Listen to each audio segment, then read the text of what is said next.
माशाल्लाह से अज हफ्ते दी वार फ्रेश माल लिखे पे थे फ्रेश माल ये मुंह दी बंद शौक वाली पट बिल्कुल शौक वाली जै बिरा को पसंद आवे सेल कर रहे तू बिल्कुल डबल हड्डी दे विच पूछड़ सीधा तोते वर्गा नक अखा वही जै बिरा को पसंद आवे सेल कर रहे तू शौक वाला पहाड़ इसे मुंह च डुंदी होनी पई है दांदी ने रिखवेंदे थे टुटी फिरदी वीडियो भी ते पठ बड़ी शौक वाली है जै बिरा को पसंद आवे सेल कर दो सारे नंबर से रब्ता कर दो शायद मिलवे पठ इवें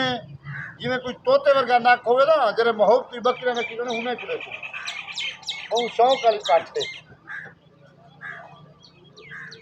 टुटी फिरदी वीडियो भी देखो माशाल्लाह माशाल्लाह बड़ी शौक वाली पठ सारे कीमती काम पे शुरू लिया पे रने दे हाथ पैर ना और लिया पे डुंदी छोड़ो